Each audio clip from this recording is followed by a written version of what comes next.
राधे कृष्णा आप सभी को। माघ मास महात्म्य के अध्याय 2 में हमने सुना कि राजा दिलीप अपने गुरु वशिष्ठ से माघ स्नान का महात्म्य सुनाने की प्रार्थना करते हैं, जिस पर वशिष्ठ राजा दिलीप को माघ मास में स्नान और दान का फल बताते हैं। उसके बाद राजा दिलीप वशिष्ठ जी से ब्रह्म ऋषि भृगु और विद्याधर का प्रसंग सुनाने की प्रार्थना करते हैं।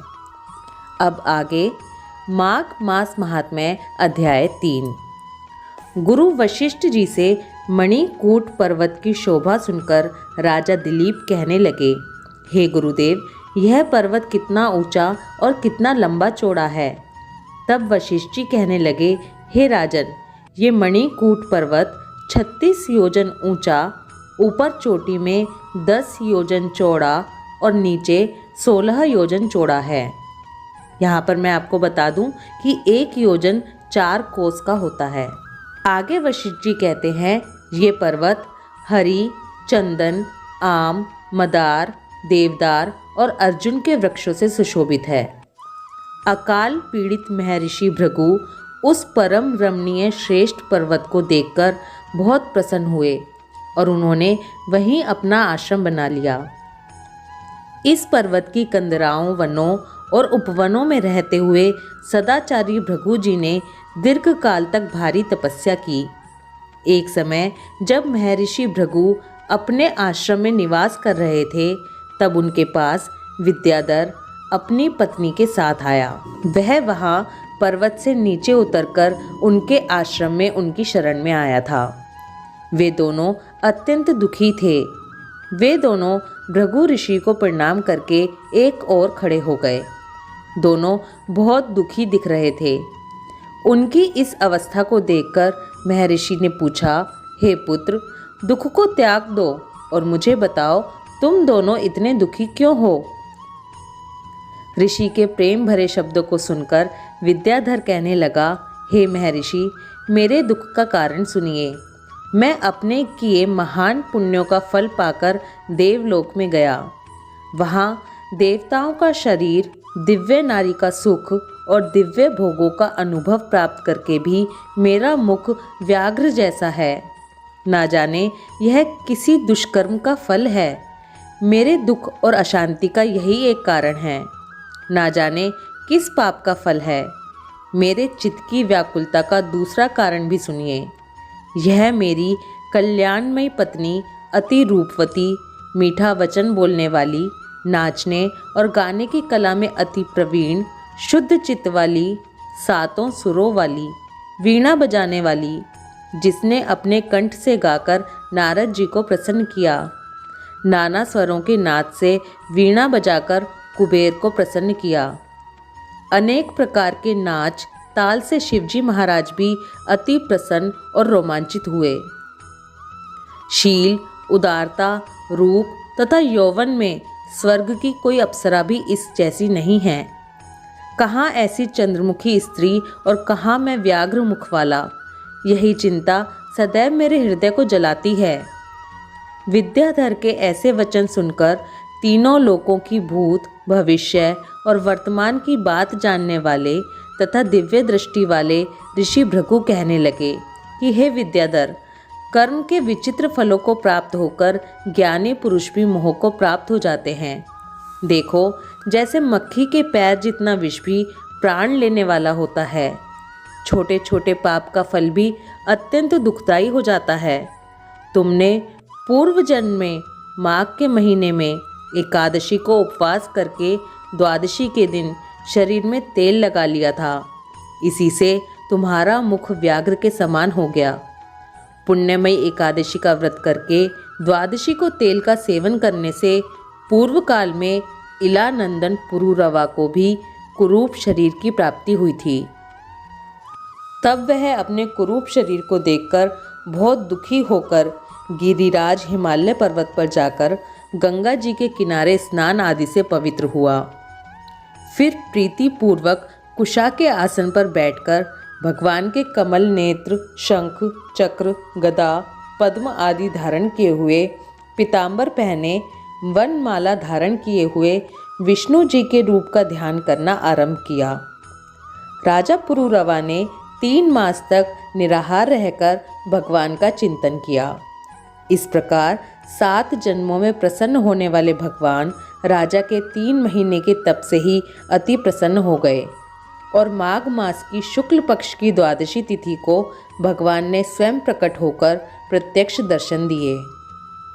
उस समय सूर्य मकर राशि पर स्थित थे। भगवान वासुदेव ने बड़ी प्रसन्नता के साथ अपने शंख के जल से राजा को पवित्र किया। भगवान ने उसे बहुत सुंदर देवताओं का सा रूप दिया। वह इतना मनोहर था जिसको देखकर उर्वशी भी उसकी ओर आकर्षित हो गई और उसने राजा पुरूरवा को पति रूप में प्राप्त करने की अभिलाषा की। इस प्रकार राजा पुरूरवा भगवान से वरदान पाकर धन्य होकर अपने नगर को लौट आए। इसके बाद महर्षि भृगु कहने लगे कि हे विद्याधर, कर्म की गति ऐसी ही है, इसलिए तुम क्यों दुखी होते हो? यदि तुम अपना यह राक्षसी रूप छोड़ना चाहते हो तो मेरा कहना मानकर जल्दी ही पापों को नष्ट करने वाली मणिकूट नदी के जल में माघ मास में स्नान करो, जहाँ पर ऋषि सिद्ध देवता निवास करते हैं। माघ स्नान प्राचीन पापों का नाश करने वाला स्नान है। तुम्हारे भाग्य से माघ मास बिल्कुल निकट है। आज से 5 दिन के बाद ही माघ मास आरंभ हो जाएगा। अब मैं इसकी विधि बतलाता हूँ। तुम पोष के शुक्ल पक्ष की एकादशी से ही इस व्रत को आरंभ करो। भूमि पर सोना और 1 महीने तक निराहार रहकर तीनों समय स्नान करना। सब भोगों को त्याग कर तीनों समय भगवान विष्णु का पूजन करो। हे विद्याधर, जिस दिन माघ शुक्ल एकादशी आएगी उस दिन तक तुम्हारे सारे पाप जलकर भस्म हो जाएंगे। फिर द्वादशी के पवित्र दिन मंत्र युक्त कल्याण में जल से अभिषेक करके तुम्हारा मुख कामदेव के समान मैं सुंदर कर दूंगा। फिर देवमुख होकर तुम अपनी पत्नी के साथ सुखपूर्वक क्रीड़ा करोगे। विद्याधर, माघ के स्नान से सभी तरह की विपत्तियों का नाश होता है और माघ के स्नान से सब पाप नष्ट हो जाते हैं। माघ सब व्रतों, सब प्रकार के दानों का फल प्रदान करने वाला है। पुष्कर, कुरुक्षेत्र, प्रयाग तथा गंगा सागर संगम आदि प्रदेशों में 10 वर्षों तक शौच, संतोष आदि नियमों का पालन करने से जो फल प्राप्त होता है वह माघ के महीने में 3 दिनों तक प्रातः स्नान करने से ही मिल जाता है। जिस मनुष्य के मन में दीर्घ काल तक स्वर्गलोक के भोग भोगने की अभिलाषा हो, उन्हें सूर्य के मकर राशि पर रहते समय जहाँ कहीं भी जल मिले प्रातः काल स्नान करना ही चाहिए।